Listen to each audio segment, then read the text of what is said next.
अस्सलामु अलैकुम वरहमतुल्लाहि वबरकातुहू। अल्हम्दुलिल्लाहि रब्बिल आलमीन अस्सलातु वस्सलामु अला रसूलिहिल करीम। अम्मा बाद फ़अऊज़ु बिल्लाहि मिनश शैतानिर रजीम। बिस्मिल्लाहिर रहमानिर रहीम। मोअज़्ज़ज़ सामियात, जैसा कि आज रमज़ानुल मुबारक का पहला जुमा है और ये जुमा जो है ये आम जुमा नहीं बल्कि कबूलियत की घड़ियों वाला जुमा है। रमज़ानुल मुबारक का हर लम्हा कीमती है, लेकिन सहरी का वक़्त ख़ास तौर पर कबूलियत का वक़्त है। जैसा कि सही बुखारी और मुस्लिम की हदीस में है, हमारे प्यारे नबी अकरम सल्लल्लाहु अलैहि वसल्लम ने फरमाया कि अल्लाह ताला हर रात आसमान दुनिया पर नज़ूल फरमाते हैं और अपने बंदों से फरमाते हैं कि है कोई मांगने वाला कि मैं उसे अता करूं। तो आज मैं बात करूंगी एक ख़ास दुआ की।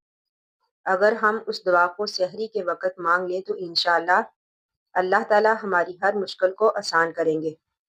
वो दुआ ये है, रब्बी इन्नी लिमा अंजलता इलैया मिन खैरिन फ़कीर। क्या मेरे रब, जो भी भलाई तू मेरी तरफ नाज़िल करे मैं उसका मोहताज हूँ। ये दुआ जो है कुरान मजीद में सूरतुल कसस आयत नंबर 24 में हज़रत मूसा अलैहिस्सलाम की दुआ है। हज़रत मूसा अलैहिस्सलाम ने ये दुआ ऐसे वक्त में मांगी जब वो बेसरो सामान थे और अल्लाह ताला ने चंद लम्हों में हालात बदल दिए। तो इसलिए हमें चाहिए कि हम भी सहरी के वक़्त ये दुआ कम से कम 100 मरतबा पढ़ें। अब इसके पढ़ने का तरीका ये है कि बावज़ू होकर बैठे, दिल से तौबा करें, 3 मरतबा दरूद शरीफ पढ़ें, 100 मरतबा ये दुआ पढ़े।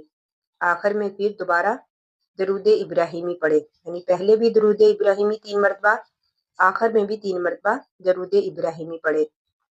तो आज रमज़ान के पहले जुमे की सहरी में ये दुआ ज़रूर पढ़े। इंशाअल्लाह अल्लाह ताला हमारी दुआओं को कबूल करने पर कादिर है।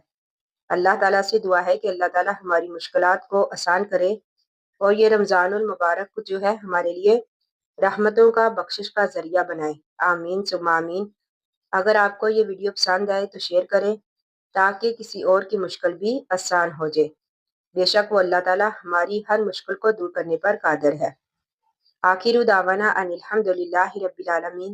अस्सलामु अलैकुम व रहमतुल्लाहि व बरकातुहू।